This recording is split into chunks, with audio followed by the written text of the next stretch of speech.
Hey everybody, and welcome to the show. Around the Nation right here, TYT Nation. Jeff Waldorf here with you. We got a great Thursday show for you guys today. We're going to talk about Laura Ingraham. We're going to talk about what happened yesterday with the VA. Got a couple of stories on that. It's going to be very interesting. The Trump tax cuts, the story that I didn't get to yesterday. We also have the privatization of the VA, Scott Pruitt and corruption, and other stories. So it's going to be a great show. So stick around for the next hour as you go around the nation for some of the best stories and progressive political commentary that you can find on the web. If you haven't already, please give us a share. Sharing is caring. That helps us a lot. Especially since YouTube has made some changes. I keep going through that throughout the show. If you haven't gotten any reminders or anything like that or notifications, make sure to hit the bell on YouTube. So that helps you stay in touch, stay informed of when we do live shows. And of course, if you don't know when we do a live show, it's usually around, or always, I should say, around 3 p.m. Eastern every day. So 5 days a week. All right. That said, let's get into the stories. We got a lot of stories to go through. So let's move on. Let's start out with the fun story of the day, Laura Ingraham. And you may have noticed background change. I'm trying something new, since apparently some people seem to get, I don't know, distracted or something with the moving background. So I'm trying something different, and I'm open to new suggestions, of course, for what the background should actually be. So interim background for now, and we'll go from there. Okay.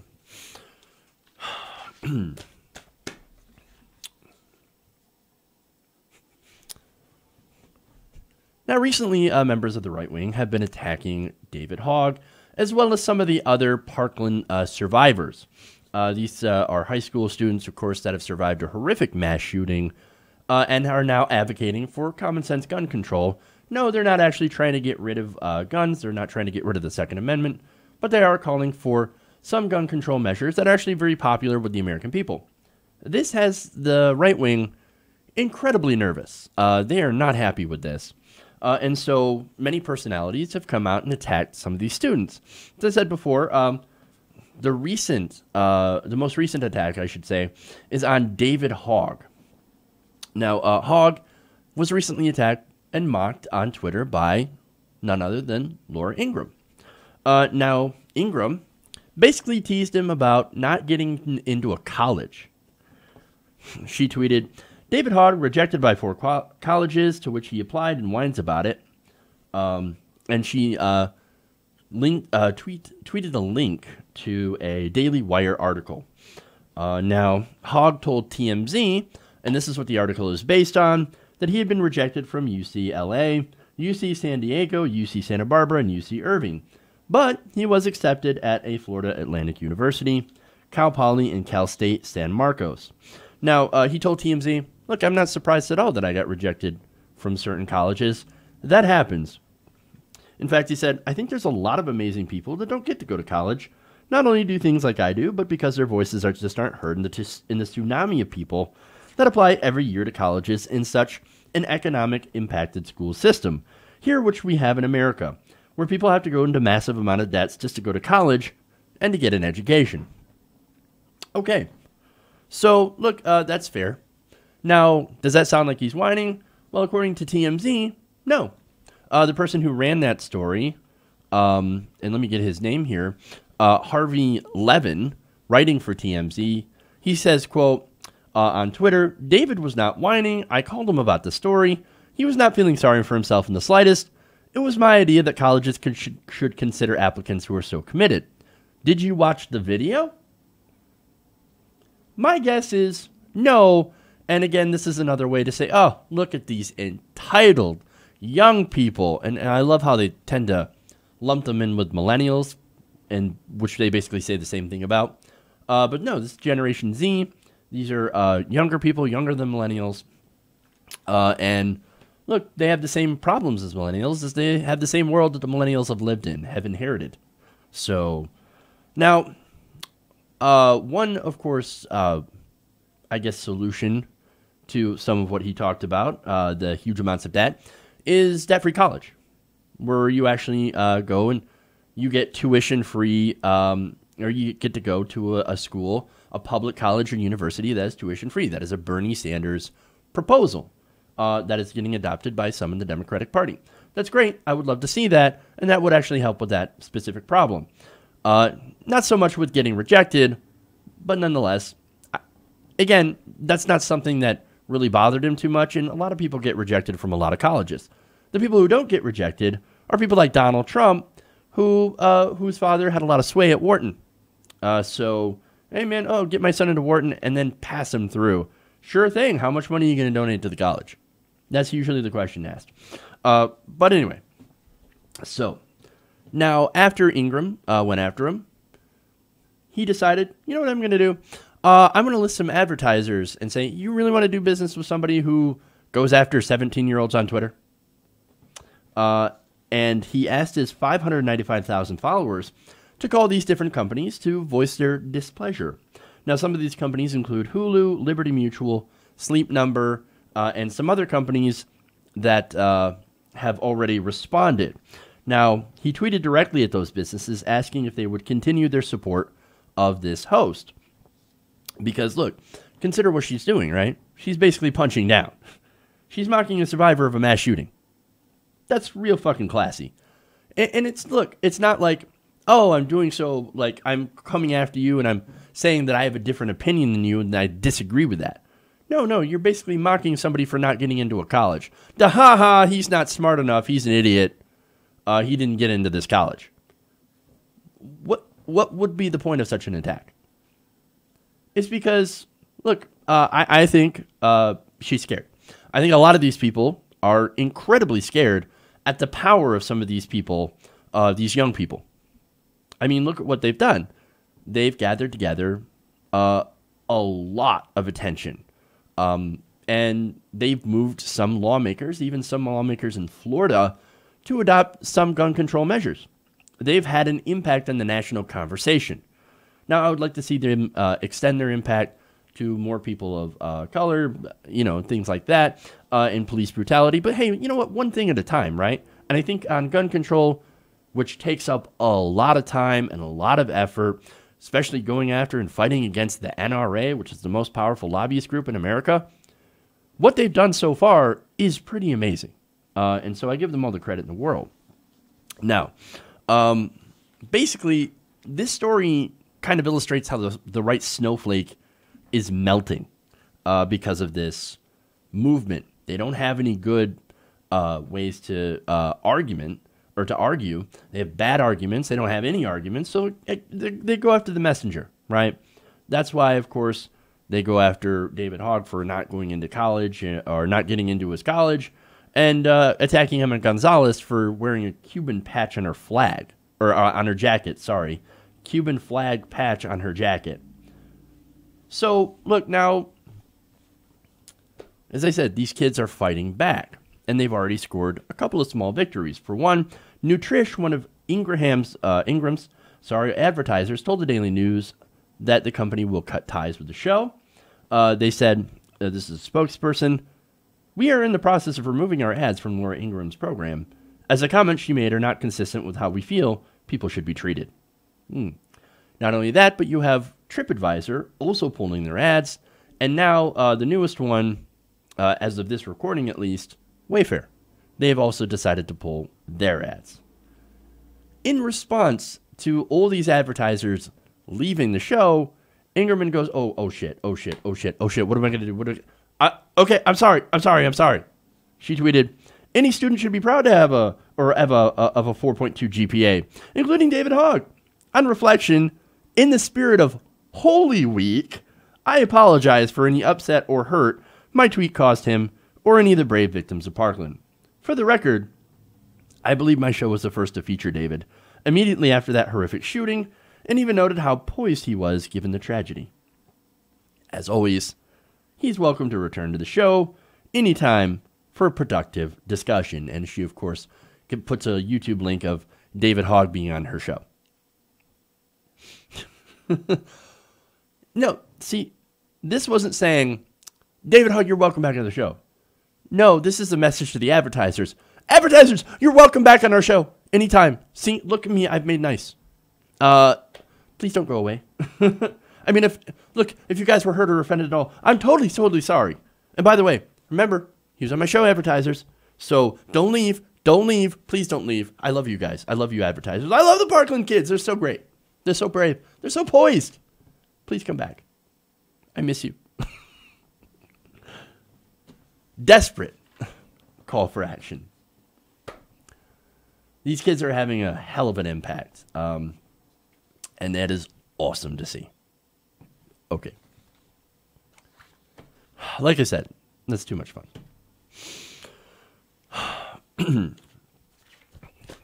So let's go to some news from yesterday.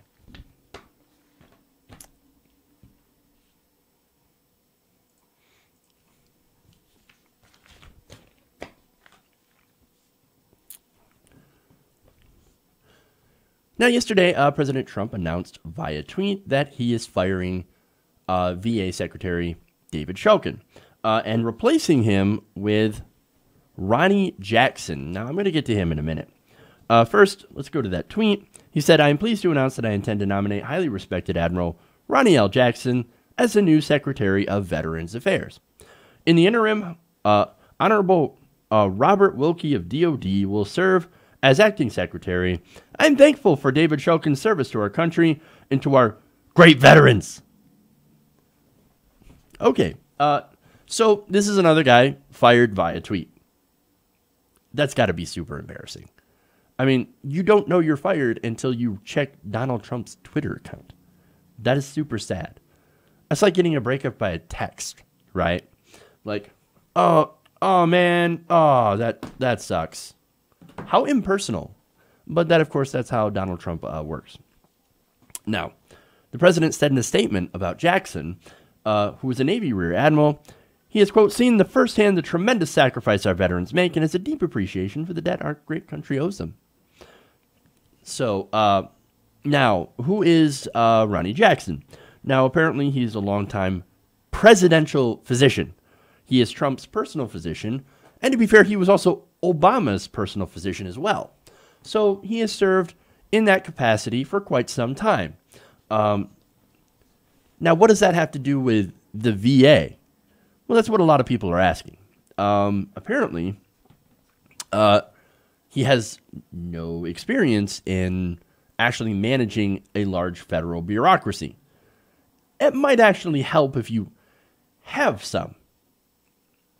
But anyway, now, the reason that they fired Shulkin, or what they say they fired Shulkin for, I'm going to give you the real reason here, is he has been under fire after an internal watchdog report revealed that the VA had improperly approved taxpayers footing the bill for a trip that Shulkin's wife took with him to Europe last year. Oh my God, no, we've got corruption in the Trump administration. We have people misusing taxpayer funding. And this isn't the first time that's happened. We have other examples, of course, of people in the Trump administration that have done similar things and have not gotten fired yet. So, anyway. Now, Shulkin was the only member of Trump's cabinet who was a holdover from the Obama administration. That's another reason. He has been engaged recently in a nasty intra-departmental fight with political appointees in the VA. A fight that has included him ceasing to use the VA's own spokesman as his contact for the media. So, look, there's a lot of internal fighting. Now, what is that internal fighting over? Well, it might be because of privatization. Shulkin is a huge opponent of privatizing the VA. I'm going to get into that in a little bit more detail later. Now, so, look, maybe Ronnie Jackson will turn out to be a decent VA secretary. Not if he privatizes the VA, however, which, look, I don't know enough about him. We don't have enough information about where he stands on privatization. But if he's going to go in that direction, well, that is not good. Because, look, right now the VA, yes, it is in crisis. It does need a lot of help. They need funding. They need better management. They need more organization. They need a lot of help so they can get to that gigantic backload of cases to actually serve our veterans and to serve them in the way that they deserve to be served. Now, I think that even better than just taking care of them after they come home from war is to not go into wars in the first place. I know, controversial opinion, since apparently America loves a war. But nonetheless, when they get back from these wars, we at least should be able to take care of them. And so far, we have not. So look, if he does not try to privatize the VA, that would be a great thing. And if he does not, then maybe he catches on quickly and helps to turn this thing around. I don't have a lot of hope, but nonetheless, I guess it springs eternal. We'll have to see what happens. Okay. So now that's Ronnie Jackson. Now let's get to the real reason Shulkin was fired. Okay. So late yesterday, David Shulkin, a VA secretary, was fired via tweet. It was, again, I've said before that it's an embarrassing way to go. So Donald Trump, of course, wrote on Twitter, "I'm pleased to announce I intend to nominate highly respected Admiral Ronnie Jackson as the new Secretary of Veterans Affairs. I am thankful for David Shulkin's service to our country and our great veterans." Okay. Now, he was fired, apparently, this is the official word, is that there was a couple of reports showing a little bit of corruption in the VA. This report from the Inspector General found that Shulkin had used taxpayer money for a trip to Europe with his wife. Oh my God. Boy, we've got some corruption in the Trump administration. How surprising. Well, Shulkin responded to this with his own op-ed about what he believes is the real reason. Now, this op-ed was written in the New York Times, and it's titled, "Privatizing the VA Will Hurt Veterans." Well, this is interesting. That doesn't have anything to do with the IG report. Well, in it, he claims that they got rid of him because of political reasons. And I have some facts to maybe back that up. First, he writes, "I believe strongly in the mission of the Department of Veterans Affairs, and nothing about my political experience in Washington could ever change that. I also believe that maintaining a strong VA is an essential piece of the puzzle that is the United States national security system. We can only expect our sons and daughters to risk their lives and fight for our freedom if we can keep our promise to care for them when they return home broken, injured, or traumatized. There is no excuse for not holding up our end of the bargain." Oh, absolutely. And unfortunately, we have not been doing very well at holding up our end of the bargain. Now, in the op-ed, he talks about how there's some intra-departmental fighting, and that was one of the reasons that he was pushed out. Apparently, there are a lot of political appointees that were put into the VA that have a slightly different direction in which they want to go. In fact, he points that out. He says, "It seems that these successes within the department have intensified ambitions of people who want to put the VA healthcare in the hands of the private sector. I believe in differences in philosophy deserve robust debate, and solutions should be determined based on the merits of the arguments." So, look, they have a difference of opinion, obviously, and he says, look, I'm open to all different opinions, as long as we do what's best for the veterans. I think what's best for the veterans is to keep the VA public and not privatize it, as that would actually hurt veterans.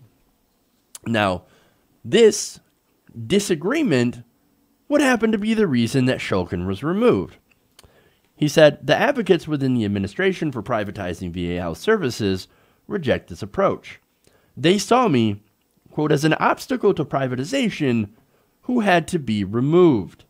That is because I am convinced that privatization is a political issue aimed at rewarding select people and companies with profits, even if it undermines care for veterans." Understand what he's saying. these political appointees kept undercutting me and pushing for privatization.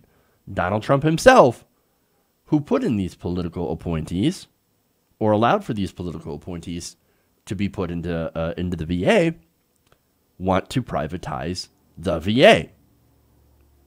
Now, look, Donald Trump, of course, he's not a smart person, as much as he might say the opposite. So he might think, oh, that privatization, it's great. You to run a business, you'll help the veterans. It'll be fantastic. And the current VA is failing, and government can't do anything right. Well, look, there's obvious problems at the VA, and we do need to fix them, and we do need to look into how to solve these problems within the framework of keeping the VA public, not handed over to private corporations. And David Shulkin apparently was standing in the way of that, and that's why he was removed. But Jeff, what about the IG report showing that he had improperly used taxpayer money? I mean, of course, Trump, that's why he was removed. I mean, you know, it's the corruption. He's just draining the swamp. Well, look, if he was serious about draining the swamp, then he would actually go after Jared Kushner. What's going on with him right now? Now, Kushner is in the middle of his own enormous scandal. For example, he's got some ties with Saudi princes, and there are a lot of people, a lot of experts inside the administration that are worried that foreign governments have too much influence over Jared Kushner due to some of his business deals. Now, one of them had to do with, of course, that $500 million loan for one of his properties. So, look, that deal, of course, fell through with the Qataris, and guess what? Later on, Kushner pushed Trump to support the Saudi-led blockade of Qatar. And, of course, again, getting all these loans from Saudi princes, these very close relationships with, I think, Mohammed bin Salman. So that's some obvious corruption going on there. And look, he hasn't divested himself from his businesses, and neither has President Trump, by the way. So you want to talk about corruption. The White House isn't talking about this corruption. They're not talking about Jared Kushner at all. So why is it that they would suddenly home in on Shulkin's corruption? It's because they wanted to eliminate him. Look, only when the administration wants to eliminate somebody do they go after the corruption. Oh, look at that. He's misusing taxpayer funds. And he was also in the way. Look, if they want to go after corruption, you've got Betsy DeVos, you've got Ben Carson, which, by the way, I think Ben Carson will be the next one who's going to be fired. But I'm not entirely sure on that, but that's my guess, based on some of the previous reports. There's an entire swamp of people that President Trump put into office that have got to go, that are super, super corrupt. No, this is not about the corruption. This is about, hey, I want to privatize the VA for my buddies. This is a political favor for my friends in corporate America who stand to make billions of dollars in government contracts. That's what this is about. Now, Shulkin continues. He says, quote, "These individuals who seek to privatize veteran health care as an alternative to government-run VA care unfortunately fail to engage in realistic plans regarding who will care for the more than 9 million veterans who rely on the Department for Life-Sustaining Care. Privatization leading to the dismantling," and this is the final thing, privatization leading to the dismantling of the department's extensive health care system is a terrible idea. And I couldn't agree more. And there are many people also who agree. For example, Bernie Sanders. Now, Senator Sanders has been talking about this ever since the rumors of Shulkin's firing, or that he was going to get fired, started floating around. In fact, on Sunday, he tweeted, "The struggle at the Veterans Administration is about Trump's desire to privatize the VA and his belief that Secretary David Shulkin is not moving fast enough in that direction. Now, he also said the veterans organizations representing millions of those who put their lives on the line to defend us want us to strengthen the VA, not dismember it. The Senate Veterans Committee, on which I serve, must stand with the veterans of our country and oppose all efforts to privatize the VA. And following Wednesday's announcement of Shulkin being out, Sanders also tweeted, quote, every major veterans organization in this country vigorously opposes the privatization of the VA. I stand with them. The Veterans Affairs Committee should not approve any nominee for secretary who supports the privatization of the VA. So, look, does the VA have problems? Yeah. And look, who would know best? Bernie Sanders, who was on the Veterans Committee and has actually been trying to fix this issue. And look, he's also trying to secure more funding, of course, to try to reduce some of those dismal wait times. Again, this is a agency that needs a lot of help. But fixing it doesn't mean handing it over to private corporations who will end up profiting off the troops. Now, there's a problem with that.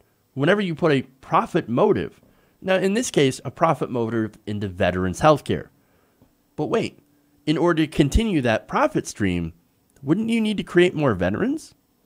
Well, the best way to create more veterans is for more war, which will again create another perverse incentive for politicians who will now be lobbied by these healthcare companies to start more wars. Wonderful. That is the ultimate goal here. More profit at any expense.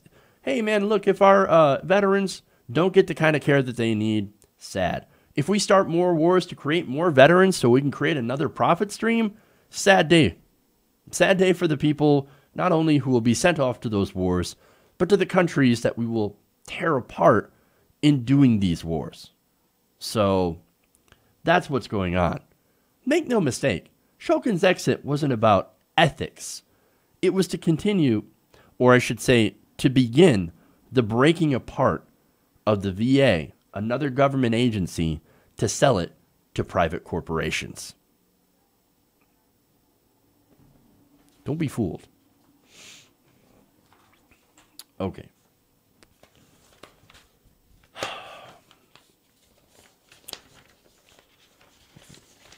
Here's what I'm going to do. I'm going to take a quick break here. I'm going to come back. We got more stories. We got Scott Pruitt, more corruption in the government that Trump isn't doing anything about.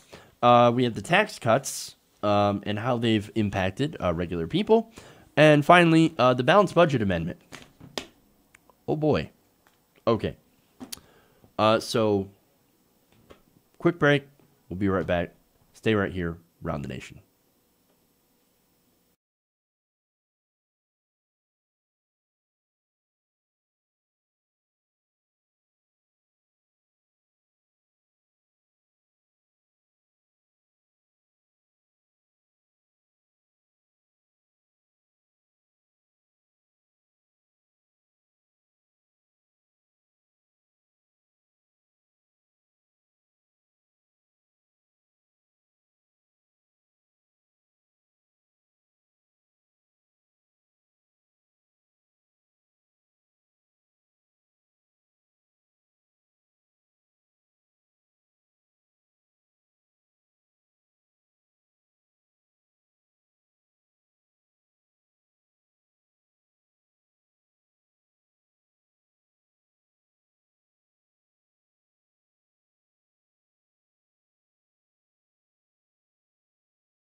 Everybody, welcome back to the show. Around the Nation, right here, TYT Nation. Jeff Waldorf here with you.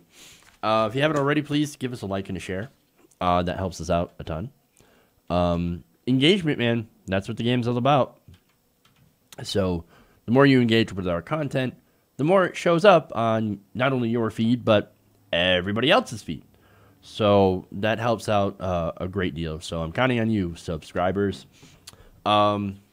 I want to also give a shout out to Patrons, patreon.com/TYTNation. You guys help support the show. That keeps us going and growing and keeps the lights on. So it's important to have lights because without lights, you wouldn't be able to see me. Yeah, I know. That was pretty terrible. Okay, anyway. So let's go on to some more Trump corruption in the cabinet. You're not going to be surprised about this. Okay.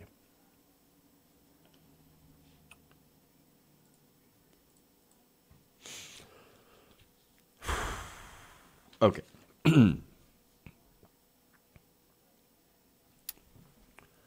there is a new report out about Scott Pruitt and his connections to certain lobbyists, which might be proving to be a bit problematic, considering how he is the head of the Environmental Protection Agency. Now, I'm going to give you some of the details into some of what these lobbyists do and what their connection to Scott Pruitt actually is. Now, according to ABC News, lobbyist Stephen J. Hart, J. Stephen Hart, admitted that Scott Pruitt happened to be living in one of their very expensive, very nice DC condos, which is actually really, really close to work. So to understand why this is a problem, you have to understand that in Washington, D.C., space is at a premium.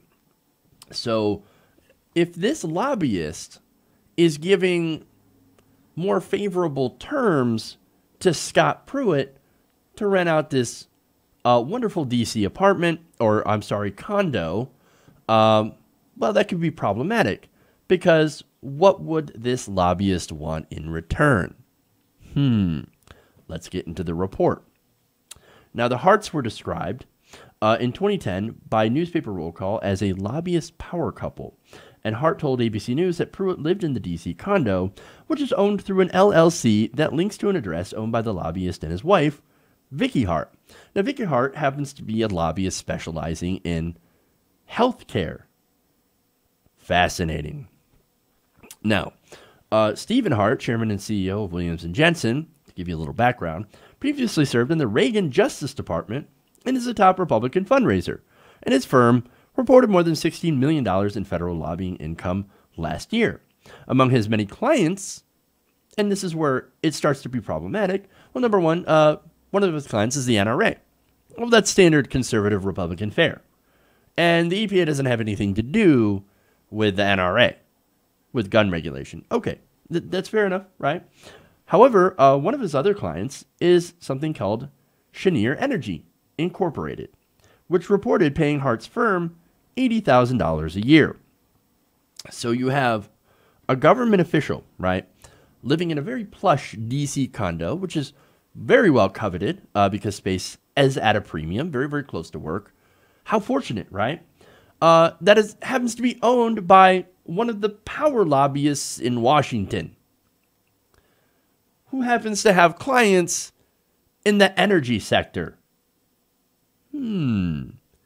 This might be a little bit of corruption. But wait, let me give you more information. Now, Hart's firm specifically lobbied on issues related to the export of liquefied natural gas, approval of LNG exports, and export facilities. The firm also lists on its website that it lobbies on other EPA policies like the Clean Air Act. So now we have the connection. This lobbyist firm, this power lobbyist, basically giving, and this all depends in the terms of course, the lease. If it's at market value, well, then we don't have corruption.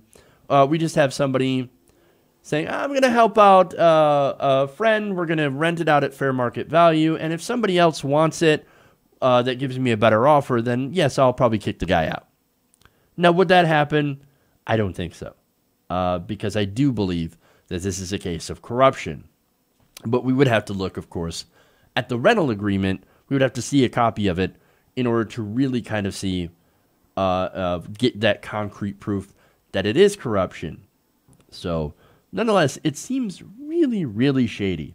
Now, there's more shady stuff. This is great.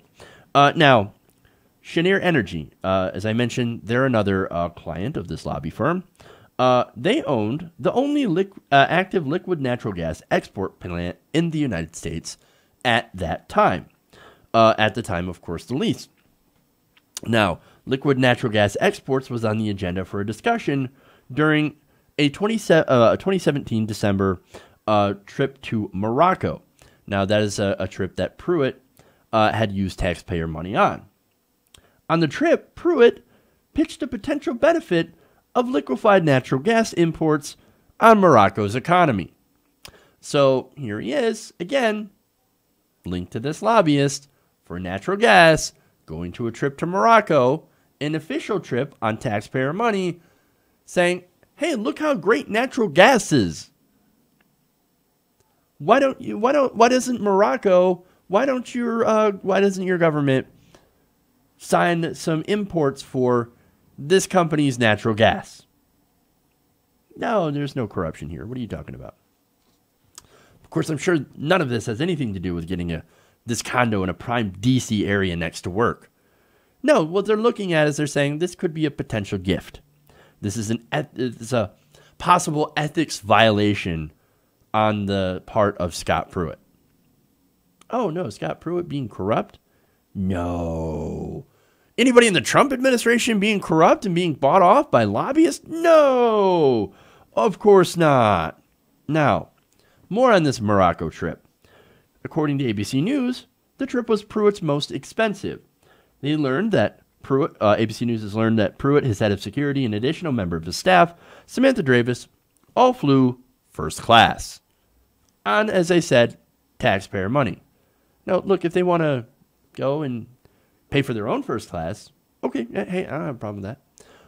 But if you're a public employee, well, then maybe you should not take first class. Be like Bernie. Bernie never flies first class. You see him in, like, economy and freaking coach. That's the way our politicians should fly. Not in first class. Now, both environmental groups and members of Congress, according to the report, pointed out that the jurisdiction over natural gas exports does not fall to the EPA. Oh, that's very interesting. So that adds another wrinkle in here. Oh, see, look, he's not trying to advocate for natural gas or anything to do with the EPA. So what is he doing? What is he there for? He's there as a, I guess, in a private capacity, using public money to try and pimp this company, who, again, the head of the company happens to control where he lives. Now, as I said before, the jurisdiction falls to the Department of Energy. Now, there is another lobbying client of Hart's that has something to do with the EPA. The railroad Norfolk Southern spent $160,000 last year on lobbying Congress on issues affecting coal usage, oil production, and transportation, including EPA regulation. I think it is fairly clear why he's doing what he's doing. This is definitely corruption. Look, you want to talk about the swamp, right? This is the swamp. Now, look, recently, and I talked about this, David Shulkin recently got fired because of his corruption. Oh my God, look at that. He took taxpayer flights. He spent personal taxpayer money from the VA on his wife to go to Europe. Oh my God, the terrible corruption. Let's get him out, get him out, get him out. When really, the real reason Shulkin was fired is not because of misuse of taxpayer money. No, it's because he stood in the way of privatization of the VA. Whereas Scott Pruitt and the EPA is like, no. What I want to do with the EPA is to basically use it to protect multinational corporations. I'm not going to protect the environment. No, I'm going to protect corporations against the environment or against any sort of environmental regulations. Pruitt, as I said before, he is knee-deep in ethics violations, ethics issues, spending personal taxpayer money, all that stuff on himself, and he is still there. It is because he is an ally to President Trump. He's not getting in Trump's way. He's doing exactly what President Trump put him there to do: deregulate industry and to turn the EPA into a pro-corporate agency that's going to help all his corporate friends make even more money. It's not corrupt. It's not the corruption that gets you fired from the Trump White House. No, they love the corruption. They are the swamp. Okay.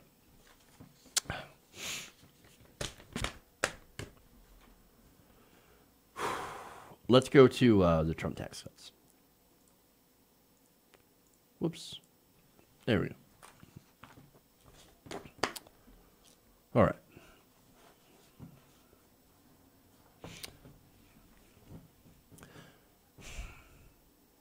Now, the Republicans are pretty much banking on people seeing benefits from the Trump tax cuts in their everyday lives, in their paychecks every week. In fact, they continue to boast about, oh, this is going to be fantastic for the middle class. They're going to make so much more extra money, and that is going to help us win in 2018. It's going to help us win the midterms. And not only that, it's also going to help President Trump, because look at how much we cut taxes.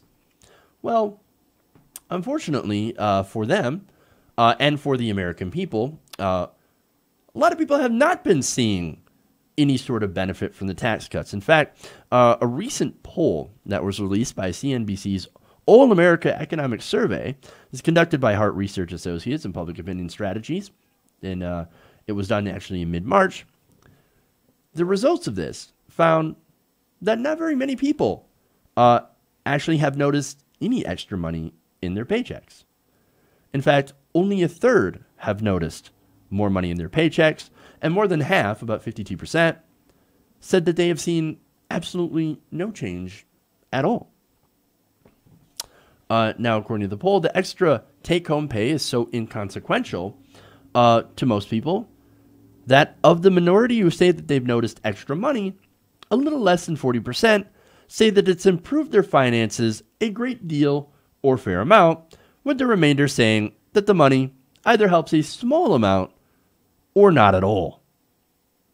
Well, there's a reason for that, because this tax bill helps corporations. In fact, 83% of the tax cuts, of the benefits of the tax cuts, went to the wealthiest Americans and corporations. That is, most of that $1.5 trillion went to the rich. Now, the cuts that regular people, typical Americans, workers, received are actually relatively minor. In fact, the Nonpartisan Tax Policy Center estimated that the typical middle-income household, would see an after-tax gain of $930 in 2018 as a result of the new law. Assuming a one-paycheck household, that adds up to about $18 a week.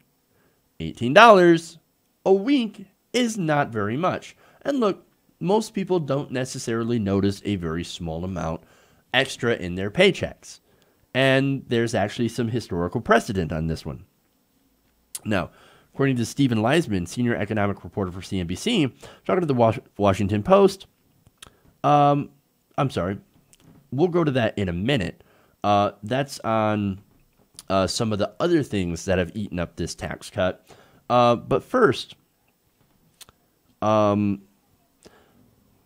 back in 2009, for example, when President Obama signed the Making Work Pay tax credit, people didn't really notice.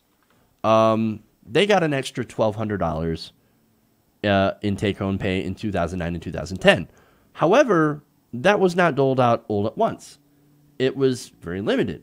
So most people hardly even noticed. Now, if you just gave somebody $1,200, then they might actually notice, hey, look at that. The government just gave me a check for $1,200. All right, here's what I'm going to do. I'm probably going to go and pay off some bills, because that's mostly what happened. And we have precedent for that too, because I remember George W. Bush and his stimulus package. I got $300. You know what I did? I paid fucking bills with it. $300 is not very much for every American. And look, some families got more, some got $600 and things like that. But most people basically use that money to pay down debts or save money. It was very responsible of us, but it didn't do what it was supposed to do. It didn't actually stimulate the economy. So that didn't go very far. And like I said, I remember because I actually received one of those checks. And I was very responsible with it, as was most people that I know that received that refund. So, look, that's what happened, right? Now, there is other reasons why people might not notice any extra money in their paychecks. And that would be some of this money, or a lot of it, is eaten up by other costs. For example, if somebody needed to contribute more to their health insurance premium that continues to rise, thanks to, the destruction of some of the parts of the ACA, as well as the fact that the ACA didn't actually go far enough to stop the rising of premiums. What it did was basically it slowed down the rise of premiums over the past few years. Well, that's good. Premiums are rising really, really fast, but they didn't stop rising with the ACA. That was one of the chief problems with it, is that it didn't slow it down enough. It didn't, because we have this for-profit healthcare system that we need to replace with a Medicare for All system. Now, more having to contribute more to their health insurance premium, well, that would eat up any sort of tax cut or any sort of benefit from the tax cut that people would see. So it would make sense that they didn't see any benefit. Now, how's that going to translate into the midterms? Well, probably not very much. Here's some more polling on how people actually will or have actually received this, right? 52% of Republicans in the CNBC poll say they've noticed more money in their paychecks, while only 20% of Democrats and 19% of independents claim the same thing. Now, the independents, they're the largest voting bloc in America. If they haven't seen a difference, well, then that could have a big impact on the elections. Now, as far as the Republicans, I think a lot of them see it because they want to see it. Oh, look at that. I got an extra, $20 in my paycheck this week. Yeah, the Trump tax cuts, those are working. Great. Love it. They see it even if it's crumbs, right? Or there's the other possibility that the people who do see it are more likely to be very wealthy because, again, there are a lot of Republicans that happen to be very wealthy people. So they look at their tax cut and they're like, hell yeah, I see a big difference. I love this.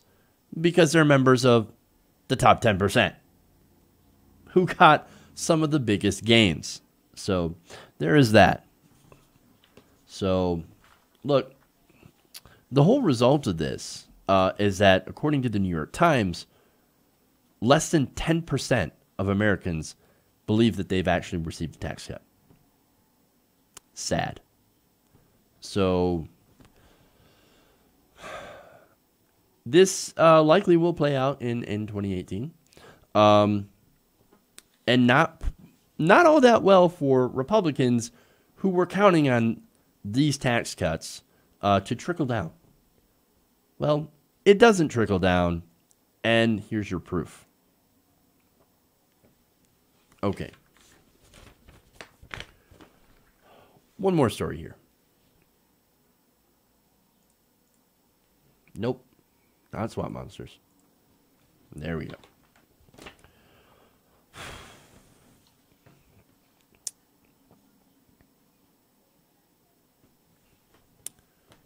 The Washington Post is reporting that House Republicans are now considering a vote on something called a balanced budget amendment.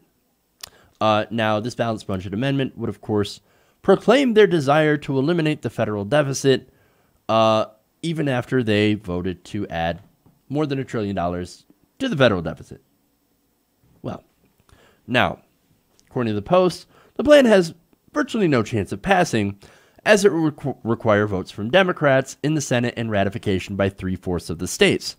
However, it is a signal to their constituents ahead of midterm elections that they have attempted to reduce the nation's deficit. Now, the amendment emerges out of an agreement brokered in the fall by Speaker Paul Ryan and Representative Mark Walker. Now, he's chairman of the Conservative Republican Study Committee. And back in October, Ryan apparently agreed to hold a vote on the amendment in exchange for that committee's support for the tax cuts. So, look, we'll help you vote for tax cuts if you give us the balanced budget amendment vote. Paul Ryan says, okay, sure thing. Our donors want the tax cuts more than anything, so absolutely, sure, why not? Now, here's the thing, right? So this is pretty ironic considering, as I mentioned before, Republicans have done nothing but blow gigantic holes in the budget. So, look, you add more money to the deficit, and that actually adds more to the debt. Now, I don't think that means a damn thing, to be honest with you, because, look, we print our own money. We control our own currency. And, look, we can figure out ways to deal with inflation. In fact, we're in one of the periods of the lowest amount of inflation that we've had before. If anything, we could actually use a lot more investment into the people, into the country, into infrastructure and things like that. But that's not the direction that the Republicans want to go. In fact, they want to reduce our spending and basically tie us to a balanced budget amendment. Now, earlier this month, let me give you an example of Republican spending priorities. They approved a $1.3 trillion omnibus bill that increased funding for the military. Not only that, but they put forward their infrastructure plan, which is, I've explained before in the show, is nothing more than toll roads everywhere. We're going to give a bunch of money to private corporations. We're going to do a tiny, tiny little bit of infrastructure spending, but then we're going to basically hand it over to private companies who are going to put toll roads everywhere. That sucks. That is a terrible plan, but that is unfortunately the Trump plan. Now, not only that, but they also did put a little bit of money towards the opioid crisis, but it's not enough. But that's okay. Kellyanne Conway thinks that you could just, instead of reaching for those opioids, just go for some ice cream or a French fry. That'll solve your problem. Come on. All right. Now, this has a little bit of Republican opposition, surprisingly. Senator Bob Corker said, quote, "Instead of doing the real work, some will push for the symbolic measure so they can feel good when they go home to voice voters," Corker wrote on Twitter. Now, look, there's no details about what this amendment would actually do, but previous amendments that were floated have called for capping total spending at the median of previous year's revenue levels. Now, the problem with the balanced budget amendment, and there are many, for one, you can't spend any more money. So if you have an economic downturn and, for example, you need to invest in order to prevent the economy from crashing, you're not going to be able to do that. You can't do stimulus because, that violates the budget, balanced budget. You can't raise taxes. Can't do any of that. It has to be balanced. That is a big problem. That's not a problem when you're in a house, right? And Republicans love to make the comparison, well, you'd have to have a balanced budget when you're in your own personal home, but that's not how the federal government works. That's actually not how monetary theory works at all. No. Look, the only reason for taxes, by the way, is that they basically take money out of circulation. That combats inflation. I mean, look, MMT is actually how the economy really works. And in it, there is no need for a balanced budget. No, look, the government spends as long as it has the physical resources, it can pretty much do anything with the money, and then it taxes it out of existence. Republicans are playing this game because they know how the economy actually works. But they're playing this game in order to get their own priorities. And this is the problem here, right? Because what this would do is it basically would prevent any new spending without cuts somewhere else. So, for example, if you wanted to expand Medicare or put more funding towards Medicaid to help with the opioid crisis, you wouldn't do that. You wouldn't be able to do that under a balanced budget amendment. You would have to cut someplace else very, very deeply. And guess what? Republicans wouldn't let you cut defense, for one. In fact, all they do is funnel money into defense, and they give more tax cuts.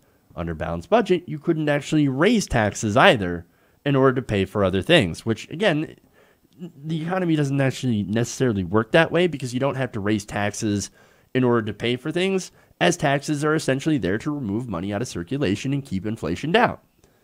But again, I don't want to get too complicated in this issue.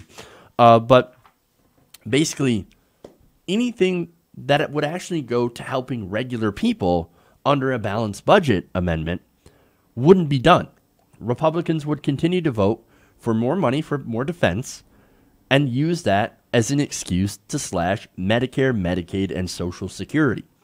And programs like food stamps, for example, as well, in exchange for gigantic tax cuts for the rich.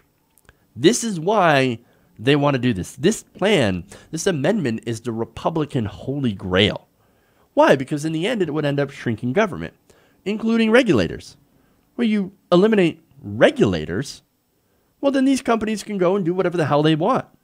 And that's, of course, a way that they would actually make more money.